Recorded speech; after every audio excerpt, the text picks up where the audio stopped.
अस्सलाम वालेकुम नाज़रीन, आप मेरा यूट्यूब चैनल देख रहे हैं और मेरे साथ मौजूद हैं ईसा नकवी साहब। किसी तारुफ की मोहताज नहीं है। ख़ारजा अमूर पर बहुत ही गहरी निगाह रखते हैं। पर्टिकुलरली हम इनसे बात करेंगे जो अमरीकी सदर जो बाइडन की तरफ से बयान आया है पाकिस्तान के हवाले से, पाकिस्तान के एटमी असासों के हवाले से। बहुत ही अलार्मिंग किस्म का ये बयान है। पाकिस्तान के अंदर बहुत ज़्यादा इस मामले पे बात हो रही है। इस ज़ाहिर है इस बयान के 2 एंगल्स हैं। एक तो स्ट्रेटेजिक एंगल है इस डिस्कशन का, दूसरा है पॉलिटिकल एंगल। तो पहले हम जो इसका स्ट्रेटेजिक एंगल है उस पे बात करते हैं ईसा नकवी साहब से। ईसा नकवी साहब, इस बयान की टाइमिंग बड़ी इंपॉर्टेंट है कि 3 रोज़ पहले ही पाकिस्तान ने रशिया के हवाले से जो करारदाद थी यूएन में, उस पे वोट करने से इनकार किया, बावजूद अमेरिका के बहुत ज़्यादा प्रेशर के। ज़ाहिर है उसका कनेक्शन भी हो सकता है इस ताज़ा बयान के साथ कि वो अपनी फ्रस्ट्रेशन उन्होंने निकाली हो, पॉलिटिकल स्टेटमेंट है ये। लेकिन ओवरऑल अगर मजमूई तौर पर देखा जाए तो क्या लगता है आपको इस बयान का मुमकिना टारगेट हदफ क्या हो सकता है और इसका पस मंज़र आपको क्या लगता है? देखिए समर, मैं आपको एक बात बताऊं कि सबसे पहली बात, हर शख्स को ये बात समझने की जरूरत है कि ये पॉलिटिकल स्टेटमेंट नहीं है। ये जो बाइडेन का सियासी बयान नहीं है। जिन लोगों ने इस एक जुमले को देखकर, इस एक जुमले को सुनकर इस सारे मामले पर बात की है, दे मस्ट अंडरस्टैंड कि ये एक पूरी स्पीच थी और इस स्पीच का एक सियाको सबाक है। और ये स्पीच एक ऐसे वक्त में की गई है, I don't find a connection कि इसका रूस वाले मामले के साथ कोई ताल्लुक है। ये एक वतीरा है और ये अमेरिका का एक स्ट्रेटेजिक स्टेटमेंट है।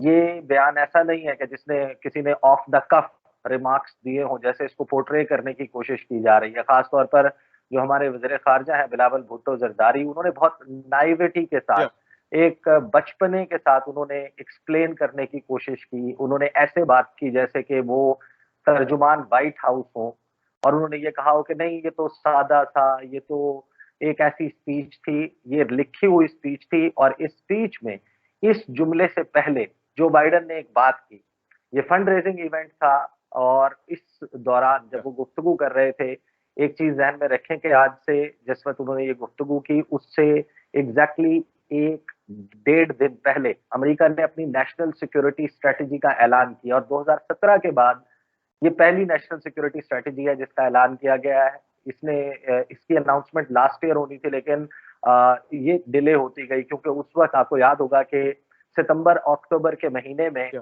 आसार वाज़े हो गए थे कि यूक्रेन और रूस के दरमियान मामला छिड़ने वाला है, तो अमेरिका ने उसको डिले कर दिया। अभी जो 2-3 दिन पहले अमेरिका की नेशनल सिक्योरिटी स्ट्रैटेजी का अनाउंसमेंट आया है, उसमें अमेरिका के अहदाफ वाज़ेह हैं। और जो स्टेटमेंट दिया है जो बाइडेन ने, उस स्टेटमेंट को देने से पहले इसी गुफ्तगू के दौरान उन्होंने अपने सामने मौजूद लोगों को मुखातिब करते हुए कहा, हे फोक्स, मेरे जो कॉलीग्स यहाँ पर बैठे हुए हैं, जो हाउस से हैं, जो सेनेट से हैं, वो इस बात की गवाही देंगे। उनको मालूम है कि मैं कोई भी बात, मेरी एक रेपुटेशन है। उन्होंने बाकायदा ये अल्फाज इस्तेमाल किए। उन्होंने कहा कि मेरी रेपुटेशन है कि मैं जो बात करता हूँ, जो बात कहता हूँ, आई मीन इट। मेरा मतलब भी वही होता है। लेकिन मेरा मसला ये है कि मैं अक्सर वो तमाम बात कह देता हूँ जो मेरा मतलब होता है। उसके बाद वो इस दुनिया के मामलात के बारे में बात करते हैं। वो ये बताते हैं हमें इस स्पीच में, मैं इस याको सबाक इसलिए बता रहा हूँ ताकि लोगों को अंदाजा ज़रूरी हो है कि ये कोई समझना। सियासी बयान नहीं था। ये सियासी बयान नहीं था। उन्होंने क्या कहा? उन्होंने कहा कि मैंने अपने, जब से मैं सदर बना हूँ अब तक, मैं 220 से 225 घंटे, उन्होंने कहा कि मैंने नेटो सरबराहान के साथ गुजारे हैं, ताकि नेटो सरबराहान को और नेटो ममालिक के जो लीडर्स हैं उनको जोड़ के रखा जा सके। साथ ही उन्होंने ये कहा कि जो रूस ने यूक्रेन में किया है, वो इस वजह से किया क्योंकि नेटो इससे पहले तकसीम का शिकार था। इस वजह से पुतिन जो है उनको लगा कि ये अच्छा मौका है तो वो इन्वेड कर लें। फिर वो ये बताते हैं कि जो चीन के सदर हैं उनके साथ दुनिया के किसी भी लीडर ने उतना वक्त नहीं गुजारा जितना उन्होंने कहा कि मैंने गुजारा है। उन्होंने अपने घंटे गिनवाए कि मैं कितने घंटे स्पेंड कर चुका हूँ। 17,000 मील उन्होंने कहा कि मैंने शी जिनपिंग के साथ सफर किया है, बहुत वन ऑन वन मीटिंग्स में वक्त गुजारा है, तो मैं उस शख्स को जानता हूँ। उसके बाद वो इस जुमले पर आते हैं जिसमें वो ये कहते हैं कि चीन के सदर के अज़ाइम बहुत ज्यादा हैं और उसके मसाइल भी बहुत ज्यादा है। तो हमने ये देखना है अमरीकनों ने कि हमने इनसे कैसे निमटना है। हमने चीन से कैसे निमटना है, इसके अगले जुमले में वो कहते हैं कि हमने रूस या से किस तरीके से निमटना है। और फिर वो ये कहते हैं और उससे, जो कि मेरे ख्याल में दुनिया के खतरनाक तरीन ममालिक में शामिल है, यानी पाकिस्तान। और फिर वो इसको एक्सप्लेन करते हैं न्यूक्लियर वेपन्स विदाउट कोहेजन। अब जो कोहेजन की बात है, इसको या समझने के लिए मैं आपको एक बात बता दूं, जो पाकिस्तान का कमांड एंड कंट्रोल सिस्टम है, जो न्यूक्लियर सेफ गार्ड्स हैं, जो पाकिस्तान के जोहरी असासों की हिफाजत का निजाम है, आसान अल्फाज में बताऊं तो वो शायद दुनिया में चंद बेहतरीन न्यूक्लियर सेफ गार्ड में है। तो जो बिल्कुल इंटरनेशनल एटॉमिक एनर्जी एजेंसी है, बिल्कुल, IAEA, आईएए इसका बिल्कुल उसके एतराफ जो कर चुका है। सेफ गार्ड हैं, उसके जो स्टैंडर्ड्स हैं, उससे तो हम बहुत अच्छे तरीके से मुताबिकत रखते हैं। हमारा एक पड़ोसी मुल्क है इंडिया, वहां पर या कभी उनके यूरेनियम जो है वो आपको ब्लैक मार्केट आम में बाजार बिकती में हुई बिक रहा नजर होता आती है। है मार्केट में, कभी कभी कान उनका चोले की तरह। एक सफाई करते हुए उनका एक न्यूक्लियर कैपेबल मिसाइल उड़कर एक और न्यूक्लियर कंट्री में गिर जाता है। उसके बारे में आपने कभी देखा कि जो बाइडेन ने या अमेरिकी इंतजामिया ने बयान दिया हो? ये वो वतीरा है जो आपको याद होगा कि जिस वक्त GHQ पे अटैक हुआ था पाकिस्तान में, उस वक्त जब पाकिस्तान में दहशत गर्दी के बहुत वाकयात हो रहे थे उस वक्त, और जब मौलाना फजलुर रहमान ने, याद होगा आपको, कि कौमी असम्बली में एक बयान दिया था कि इस्लामाबाद से 90 किलोमीटर दूर पहुंच चुके हैं तालिबान और उससे आगे उनकी हुकूमत है। ये या वो वक्त थे जब American media, European media, Indian media ने एक बात बड़ी तवातुर के साथ की थी कि पाकिस्तान के जोहरी असासे इन ध्यान, महफूज या हाथों में नहीं है, बिल्कुल वो एक्सट्रीमिस्ट तालिबान फोर्सेज के हाथ उसको लग इस्तेमाल सकते हैं, कर बिल्कुल। सकती हैं। बिल्कुल, दुनिया तबाह हो सकती है, ये वो है। और अब उसका सिलसिला, अब जब आप नेशनल सिक्योरिटी स्ट्रेटजी अमेरिका की पढ़ते हैं, जिसमें वो चीन को अपना सबसे संजीदा हरीफ करार दे रहे हैं, उसको आउट मनूवर करने की बात कर रहे हैं, रूस को एक थ्रेट और मोस्ट इमीडिएट थ्रेट करार देते हुए उसको कॉन्स्ट्रेंटमेंट की उसकी बात कर रहे हैं, ईरान के जोहरी प्रोग्राम को जो है उसकी सक्सेस को रोकने के लिए हर मुमकिन इकदाम की बात कर रहे हैं। वो कह रहे हैं कि हम न्यूक्लियर डील करेंगे ईरान के साथ, और अगर ईरान उस सारे मामले में हमारी बातचीत को नहीं मानता, उस एम्बिट में नहीं आता, तो फिर हमारे पास और दीगर ऑप्शंस हैं। साथ में वो इसराइल के हवाले से बात करते हैं, 8 मरतबा इंडिया का तज़किरा करते हैं उस नेशनल सिक्योरिटी स्ट्रेटजी में, और उसमें वो इंडिया को अपना एक स्ट्रेटेजिक पार्टनर करार देते हैं। तो फिर साथ में जब पाकिस्तान की जो ये कि जो विप्लैश है, ये जो पाकिस्तान के ऊपर छड़ी घुमाना है, ये बाकायदा एक प्रेशराइज करने का टैक्टिक है। आप अंदाजा लगाइए कि अभी पाकिस्तान के आर्मी चीफ मिलकर आए हैं, अभी पाकिस्तान के प्राइम मिनिस्टर होकर आए हैं, अभी पाकिस्तान के वजीर खारजा वहां पर मौजूद थे। तो अचानक ये क्या हुआ? ये बड़ी वेल कैलकुलेटेड स्टेटमेंट थी और इसके असरात अब आपको नजर आएंगे। ये जो नहीं, गुफ्तगू यानी की है अब, यानी आपकी नज़र में जो बाइडेन जो है उन्होंने अमेरिका के अज़ाइम बता दिए हैं कि वो पाकिस्तान के हवाले से क्या प्लान कर रहे हैं, क्या सोच रहे हैं आने वाले दिनों में। ज़ाहिर है पूरी इस्लामी दुनिया की वाहिद एटमी क़ुव्वत है पाकिस्तान, जो कि खटकता है मगरिब को, पूरी दुनिया को खटकता है पाकिस्तान। तो अब एक प्लान जो है बन रहा है पाकिस्तान को एटमी असासों से जो है महरूम करने के लिए, या फिर एटमी असासों के हवाले से कोई प्लानिंग दुनिया में हो रही है, जिसका इशारा या इजहार अमरीकी सदर जो बाइडेन ने अपने बयान में कर दिया है। ऐसा ही है? बिल्कुल ऐसा ही है। और ये अब आपको बात होती हुई नजर आएगी, ये अब आपको यूरोपियन यूनियन की सतह पर होती नजर आएगी। ये जो अमेरिका के जो क्लोजेस्ट एलाइज हैं, जो नेटो एलाइज हैं, जो उसके यूरोपीय यूनियन के, क्वाड के और ऑकस के एलाइज हैं, जो उसके फाइव आइज अलायंस के एलाइज हैं, वो अब आपको इस किस्म की बात करते हुए नजर आएंगे। और इसमें एक चीज अपने ध्यान में रखिएगा कि समर, ये जो गुफ्तगू है, ये जिसका आगाज किया गया है, ये एक रिपल इफेक्ट क्रिएट होगा इसका। और जो पाकिस्तान की तरफ से, पाकिस्तान के दफ्तर खारजा की तरफ से समनिंग है, ये बहुत अच्छा इकदाम है। पाकिस्तान को इसके हवाले से गुफ्तगू, जिस तरह प्राइम मिनिस्टर का लेवल है, इसी तरीके से पाकिस्तान के आर्मी चीफ के, DGI SPR के लेवल पर इसके ऊपर बात की जानी चाहिए। लेकिन ओवरऑल ये समझने की जरूरत है कि इस खित्ते में अमेरिका के जो अजाइम है, जो अमेरिका के डिजाइन है, जो उनका लार्जर गेम प्लान है, अगर आप उसको नहीं समझेंगे तो फिर आप बहुत नाइविटी के साथ इस सारे मामले को, बट आई एम श्योर कि ये जो पाकिस्तान के जो स्ट्रेटेजिक मामलात हैं, उनको देखने वाले लोग हैं, वो बड़े अच्छे तरीके से समझते हैं। जी। लेकिन जाहिर है कि आप इसको डिप्लोमेटिकली हैंडल करेंगे। एक तरफ आपके जानिब जो है वो इंडिया मौजूद है, दूसरी तरफ आपके चाइना मौजूद है, तो आप अंदाजा लगा सकते हैं कि और फिर ईरान जो बड़ा फास्ट लग रहा है कि बड़े तेजी से वो एक न्यूक्लियर पावर जो है वो अक्वायर करता हुआ नजर आ रहा है। लेकिन इस बयान का एक पहलू क्योंकि उन्होंने कोहेजन का लफ्ज उसको एक्सप्लेन नहीं किया कि nuclear weapons without cohesion, cohesion जो है उसकी बहुत सारी कॉनोटेशंस हो सकती हैं। वो कॉनोटेशन ये भी हो सकती है कि मेरे पास जो है वो लाइट चली गई, लेकिन हम जितना इस लाइट में आप देख लें, या अक्टूबर का महीना है और यहाँ पर लोड शेडिंग चल रही है, लेकिन मेरा ख्याल है कि लोग देख सकते हैं, सो लेट्स जस्ट कंटिन्यू या लाइक दिस। बिल्कुल। वो जो है वो जो है आप इसको ज़हन में रखिए कि कोहेजन को जब वो एक्सप्लेन नहीं करते तो इसके मताले बहुत ज़्यादा हो सकते हैं। या जहाँ तक पाकिस्तान का जो सेफ्टी स्टैंडर्ड्स है और कमांड एंड कंट्रोल है वो तो बेहतरीन है। इसका मतलब ये है कि आप कोहेजन का लफ्ज़, कोहेरेंट का लफ्ज़ रब्त के लिए इस्तेमाल होता है। यानी कि रब्त होना चाहिए, हम या आहंगी होनी चाहिए, एक कायदा होना चाहिए। या अब इसको कायदा आप एक्सप्लेन हमारा ख्याल है, बिल्कुल। बहुत सारे पहलुओं से आप इसको एक्सप्लेन कर सकते हैं। ये पॉलिटिकल स्टेबिलिटी के हवाले से भी बात हो सकती है।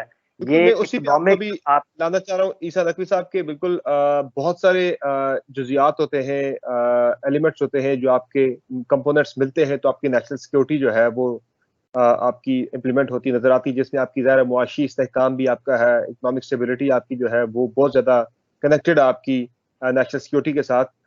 दूसरा, आपके मुल्क के अंदर पॉलिटिकल स्टेबिलिटी जो है वो बुनियाद रखती है एक आपके अंदर मुल्क के अंदर मुआशी स्टेबिलिटी की। ये सारी चीज़ें आपस में इंटरकनेक्टेड हैं। तो जो ये तो आपने जो स्ट्रेटेजिक साइड है इसकी बड़े ज़बरदस्त अंदाज में आपने ये हमारे नाज़रीन को सादा तरीन अल्फाज में आपने समझाई है। अब मैं चाहूँगा कि जो इसका पॉलिटिकल एंगल है, वो भी बड़ा इंपॉर्टेंट है कि वो भी ज़रूर डिस्कस होना चाहिए कि पाकिस्तान के अंदर जो मखसूस सिक्योरिटी सिचुएशन, मखसूस जो सियासी हालात है पिछले 6 महीने से हम देख रहे हैं, एक क्यास है पाकिस्तान के अंदर और आने वाले दिनों में ये खदशा ज़ाहिर किया जा रहा है, ये इम्कान है कि ये पॉलिटिकल क्यास आने वाले दिनों में बढ़ेगा पाकिस्तान के अंदर।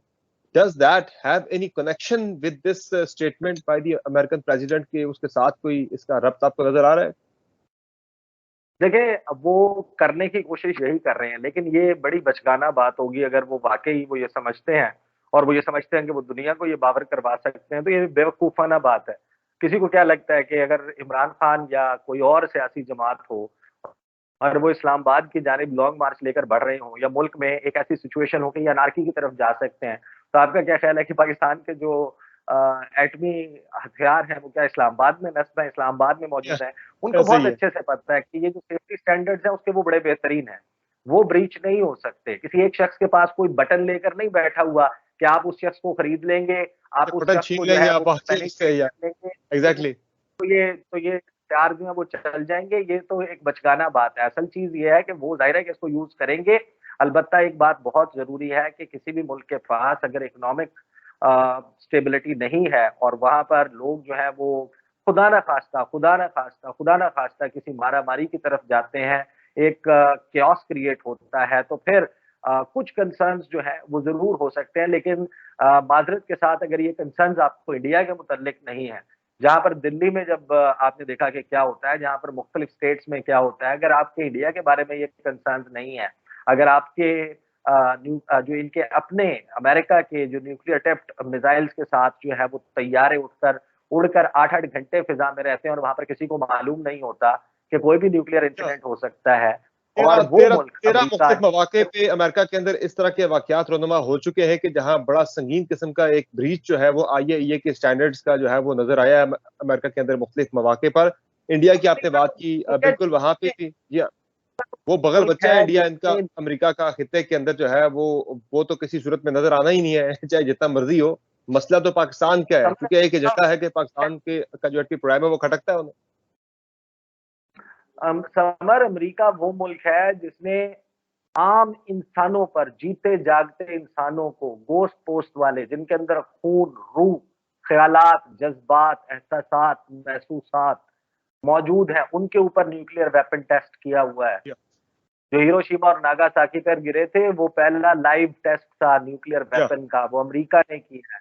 और वो अमेरिका जो है वो दुनिया का थानेदार, दुनिया का चौकीदार, दुनिया का चौधरी बनकर वो लोगों को बताता है, वो ममालिक को बताता है, ये पराया स्टेट के तौर पर एक शूदर या छूत के तौर पर ट्रीट करना उन ममालिक को कि हमारा तो हक है, हम 6-6 हजार न्यूक्लियर वॉरहेड्स जो हैं वो रख सकते हैं। चलें 6000 से कुछ कम कर लें, नेटो ममालिक मिलाकर तो 6000 ही बनते हैं ना तकरीबन। या, 5800-5900 जो है वो रूस बनता है। ये ममालिक अगर आप इनके न्यूक्लियर वॉरहेड्स और इनकी तादाद देख लें, ये रिस्पॉन्सिबल हैं और हम इररिस्पॉन्सिबल हैं। ये जो नेक्सस ऑफ इवल और इस किस्म की टर्मिनोलॉजीज देना, ये कहानियां सुनाना, ये जो बाइडेन जो इस वक्त कर रहे हैं, ये ऑब्वियसली इसको इसको कुछ लोग नाइविटी के साथ जो है वो खासतौर पर हमारे वज़ीर खारजा कि वो किस फ्रेम ऑफ माइंड में बैठकर वो गुफ्तगू कर रहे थे उस वक्त, उन्होंने शायद पढ़ी नहीं थी, उन्होंने हमें इसका ब्रॉडली देखना होगा, इस बयान को, और बड़ी गहराई से देखना होगा कि इसके उनका क्या कहने का मकसद क्या था और वो प्लान क्या कर रहे हैं। जो पॉलिटिकल एंगल की बात कर रहा था ईसा नकवी साहब, पाकिस्तान के अंदर एक बड़ी डिबेट जो कि मैं ये देख रहा हूँ कि कल से बहुत ज्यादा जोर शोर के साथ छिड़ने वाली है, वो ये है कि अमेरिका में जो लॉबियस्ट फर्म है वो उसी के साथ पाकिस्तान तहरीक इंसाफ ने मुआहिदा किया है। डेविड फेंटन साहब की जो है पीटीआई ने लॉबिंग के लिए उसी के साथ मुआहिदा किया, और जो डेविड फेंटन है वो पाकिस्तान के एटमी प्रोग्राम के सबसे बड़े नकाद हैं अमेरिका के अंदर।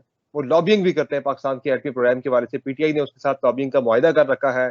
नून लीग अब इस पे पूरा एक जो है वो पूरे जोर शोर के साथ एक महाज खड़ा करने वाली कि पीटीआई देखे ना, इसने तो मुआहिदा कर रखा है, तो ये कनेक्शन इसका साबित करने की ज़ाहिर चीजें कोशिश होगी। तो does that have any connection with it? के मैं आपको मजे की बात बताऊं, जाहिर है कि मुझे अंडरस्टैंडिंग है कि पाकिस्तान में ऐसे लोग हैं जो इस किस्म की थ्योरीज को बाय कर सकते हैं। हम वो मुल्क हैं जो ये समझते हैं कि फला कोल्ड ड्रिंक बनाने वाली कंपनी ने 5 रुपए अपनी 1.5 लीटर की बोतल पे इस वजह से कम, नेटो के इस्तेमाल के लिए अफगानिस्तान जा रहा था, और अब क्योंकि आजकल अफगानिस्तान नहीं जा रहा, सप्लाई रूट बंद हुआ था, तो हम तो इस तरह की थ्योरीज पे बिलीव करने वाले हैं। तो एक बात अपने जहन में रखें, अगर 40-50 हजार डॉलर लगाकर कोई मुल्क किसी लॉबिंग फर्म के जरिए दुनिया के उस शख्स को जो कि ओवल ऑफिस में बैठता है, बैजवी दफ्तर में, जिसको CIA, FBI, जिसको दुनिया के जो बेहतरीन इंटेलिजेंस एजेंसीज हैं उस पर मबनी गुफ्तगू, उसका व्हाइट हाउस उसका एक लफ्ज कैलकुलेट, असर क्या होगा, वो क्यों दे रहे हैं, इस पर रिएक्शन क्या आएगा, जब रिएक्शन आएगा तो हमने क्या रिएक्शन देना है, ये तमाम चीजें रखकर देता है। आप अमेरिका की बात कर रहे हैं, अगर अमेरिका का सदर किसी लॉबिंग फर्म के 40-50 हजार डॉलर लगाकर वो बंदा उससे इस किस्म के स्टेटमेंट्स किसी मुल्क के न्यूक्लियर असासों के खिलाफ दिलवा सकता है, तो वाह क्या बात है। आप अगर इस बात के ऊपर यकीन कर सकते हैं तो फिर आपको कोई 21 तोपों की नहीं 70 तोपें लाकर आपको सलामी देनी चाहिए। यानी कि कोई भी थ्योरी बेचेंगे आप बिक जाएगी। यानी कि अगर मुस्लिम लीग ये तो अगस्त से नून लीग ने शुरू किया हुआ है, ये तो अगस्त से जब से मुआहिदा हुआ नून लीग ने ये बयानिया पाकिस्तान में बेचना शुरू किया था कि देखिए एटमी असासों के खिलाफ जो फर्म है उससे पीटीआई ने मुआहिदा कर लिया, और आज से भी ये चीज ज्यादा जोर शोर के साथ बेचे जा रहे हैं ये वाला बयानिया, और शुरू कर दिया पीएमएल ने। मेरी बात में इससे ज्यादा और क्या एब्सर्ड बात हो सकती है। आप मेरी बात सुनिए समर, यानी कि आप हमें ये बता रहे हैं, आप सिर्फ ये देखिए मरीम नवाज साहिबा जो ये मुतक्के तौर पर अगर नवाज शरीफ वापस नहीं आ जाते, कोई और बड़ी बात नहीं हो जाती, तो क्या उन्हें आपको पिच किया हुआ है प्राइम मिनिस्टर्स कैंडिडेट, उनका ट्विटर जाकर देखें उनका क्या रिएक्शन है इस बात पे, क्या उन्होंने कुछ रिएक्ट किया? एंटी इमरान भड़ास निकाली है उन्होंने सारी, इस स्टेटमेंट के जवाब दिया। नवाज शरीफ का स्टेटमेंट उठाकर देखें उसमें क्या सब्सटेंस मौजूद है, क्या उन्होंने ये समझा है जो बाइडेन ने क्या बात की है, जो बाइडेन ने क्यों ये बात की है। हर चीज को उठाकर पाकिस्तान की लोकल पॉलिटिक्स के ऊपर ले जाने के बजाय जो गवर्नमेंट है, अपोजिशन का काम डिफरेंट होता है, गवर्नमेंट का काम डिफरेंट होता है। The government has the responsibility to respond, अपने स्टेट की तरफ से रियासत का जवाब, रियासत की तरफ से जवाब हुकूमत पाकिस्तान ने देना है, अपोजिशन ने नहीं देना। अगर हुकूमत भी वही काम करेगी जो अपोजिशन कर रही है तो फिर ठीक है, फिर हुकूमत उठाकर अपोजिशन को दे दे। This doesn't make sense at all. बहरहाल जिस कोहैयन की बात की है यूएस प्रेसिडेंट ने, वो कोहैयन वहां उन्हें अगर नजर नहीं आ रही तो मैं ये कहूंगा कि जो पॉलिटिकल हमारी लीडरशिप है, चाहे वो अपोजिशन में है या गवर्नमेंट में है, उन तमाम के बयानात में, पॉलिसी में, पाकिस्तान के हवाले से ज़ाहिर है जो एटमी प्रोग्राम है वो हमारी रेड लाइन है, उस पर एक कोहैयन जो है वो जरूर नजर आनी चाहिए। ईसा नकवी साहब, आपका बहुत बहुत शुक्रिया, आपने अपनी कीमती इनपुट दी, अपना टाइम दिया हमारे नाजरीन को ये समझाने के लिए कि असल में ये मामला है क्या। And this is really very much alarming for Pakistan, और हमारी पॉलिटिकल लीडरशिप को जाती जो सियासी इख्तलाफात हैं उनसे ऊपर उठ के इस मामले को संजीदगी से देखना होगा। आज के इस व्लॉग में इतना, इजाजत दीजिए, अल्लाह के बाद। Thank you sir. No problem, thank you.